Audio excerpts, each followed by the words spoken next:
Hi guys, ngayon mag-solve tayo ng mga sample problems from the book in integration by substitution. Today I will give you just 4 examples to solve. So unahin muna natin yung number 1 natin. So dito, solutions. So number 1 natin is integral ng x, e raised to x squared dx. So in this case, is we should analyze first kung ano yung i-integrate natin, no? Gaya na to, x times e raised to x squared. Paano mo yan solvein para ma-simplify yung pagka-solve mo? Kagaya niyan. Kung wala kang mga techniques dyan, so mahirapan ka talaga pag-solve dyan. So dito yung nag-come up yung idea dito sa integration by substitution. Mag-let lang tayo para mas ma-simplify yung ating integrand. Like this, pwede tayong mag-let u as rx squared. Diba? I-let u ko tong exponent ng ating e. So, ang du natin is 2x dx, 2x dx, since x yung dinerivative natin dito. So, 2x dx. So, ang dx natin is magiging du over 2x. Diba guys? I-cross multiply mo lang itong 2x. So, isab lang natin yung lahat ng variables natin. Isab lang natin yung lahat na nilet natin. So, magiging x, then yung x, then yung e natin raised to u, since nilet natin na u, di ba? And then ang dx natin is nagiging du over 2x na, di ba?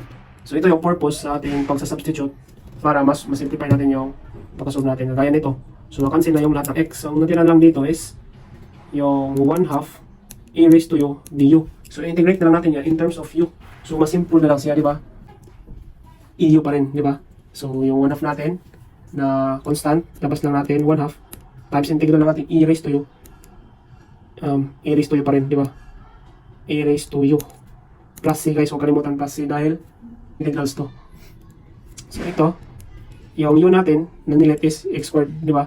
So ibabalik lang natin yung x squared natin, isab natin sa u natin. So ito yung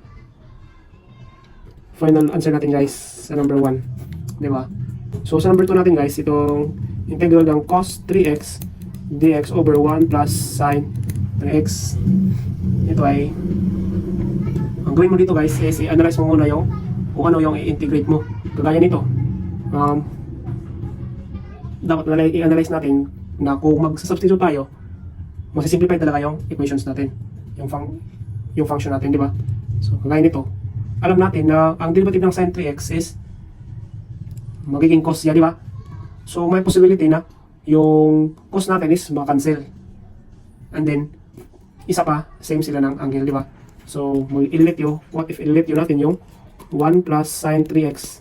Ang technique talaga dito guys, is yung denominator yung kadalasan in-let you para makancel yung numerator. Malalaman nyo yan guys pag mag-solve kayo ng maraming problem. Kagaya nito, yung derivative ng 1 plus sin 3x is malamang 0 tong 1, di ba? So, natira lang dito is derivative ng sin 3x, magiging cos 3x yan. Then, derivative ng angle natin, 3. Since x yung derivative natin, dx2. So, ang natira dito is du 3 cos 3x dx. And then, yung dx natin, guys, is equals yan sa du over 3 cos 3x, di ba? Cross multiply ko lang yung 3 cos 3x. So, ito, isab natin yung mga unilet natin dito sa ating original integral. Magiging cos 3x, yung dx natin magiging du over 3 cos 3x, di ba?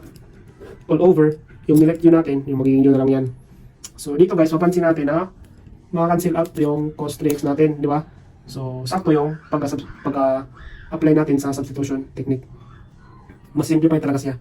Kagaya nito. So ang muna tira dyan is, ilabas ko na lang itong constant na 1/3 guys, no? Huwag na kayo malito dyan. So ang tira lang dito is du over u. Nasa denominator yung variables natin, so magiging ln u na yan guys, no? Pagka nagka-raise to 1 lang itong denominator natin, ln u yan. So yung natira dito is 1/3 ln, then yung u natin, ibabalik natin itong 1 plus sin 3x, 1 plus sin 3x, para magiging in terms of x siya. So ito yung final answer natin. So huwag kalimutan ng plus c. Ito na yung answer natin guys, diba? So proceed tayo sa number 3. Integral ng dt over square root of 4 minus 9t squared. Ito sa number 3 guys, medyo formula based lang to guys. So mayroong mga tables dyan sa book. Nakita nyo, mayroong mga formula dyan in different conditions. At saka meron din kayong ma-download na integral cheat sheet sa internet guys. Hindi lang. So ang formula dyan guys, i-memorize na lang ninyo to. So ang formula dito, basta ganyan yung function natin. Naka dt over, then naka square root ng 4 minus 10 t squared. Pag ganyan mga form, ang gamitin mong formula dyan is itong integral ng du over square root ng a squared minus u squared. Yan. Is equals yan sa arc sine u over a plus c. Ganyan guys. So, ito yung formula natin guys na gamitin sa number 3 natin. And sa book to makikita guys. Meron to sa book, naka-indicate to sa book. So ito, yung a squared natin is equals to 4 dito, di ba? A squared natin, 4 dito. So ang a natin dyan is equals to 2, di ba? And then yung u squared natin guys is itong 90 squared, di ba? So yung u natin is equals to 3t. Di ba guys? So automatic na yan, gagamitin na lang natin tong formula natin. So ang integral natin dyan is equals to arc sine u over a. So ano yung u natin? 3t over a natin na 2 plus c. So yan lang guys. So medyo madali lang talaga siya. Dahil pagdating sa exam, wala kayong kudigo dyan. Hidden or pinotes. So sipagin mo na. Memorize mo yan. Medyo balik-balik lang naman yan guys. Sa ating number 4 guys. Integral ng t dt over square root ng 4 minus 90 squared. So sa ating number 4 guys, medyo hindi na applicable yung formula natin kanina na itong integral ng d over square root ng a squared minus u squared, di ba? Medyo hindi siya applicable dahil meron na dito itong t, di ba? Meron siyang variable t dito, which is wala naman talaga dito sa ating formula. Dapat wala, di ba? So ang gagawin natin dyan guys is simple lang to guys. I-analyze mo rin kung ano ba ang gawin mo o anong isab mo para mas masimplify yung equation mo, ma-cancel out yung real variables mo at saka mo ba ma-change into u na. Kagaya nito, napansin nyo guys na dito sa denominator natin is naka-squared yung exponent natin na t. Samantala yung sa ibabaw natin is naka-raised to 1 lang yan, di ba?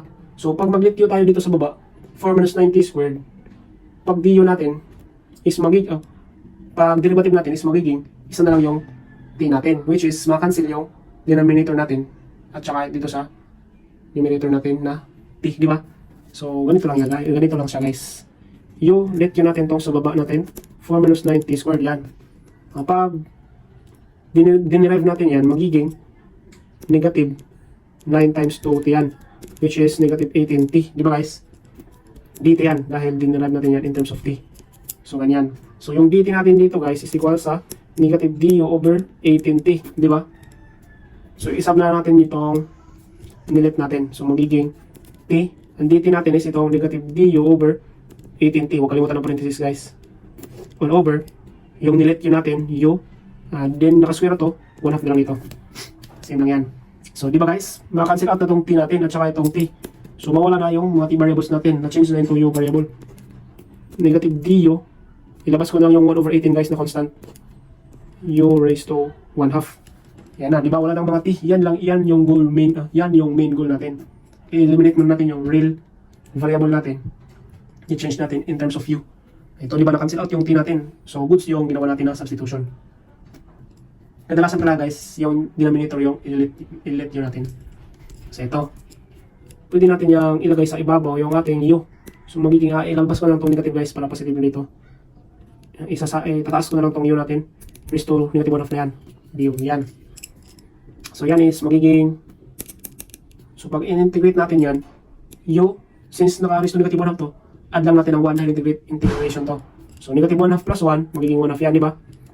Since 1/2 dito, 1/2 din yung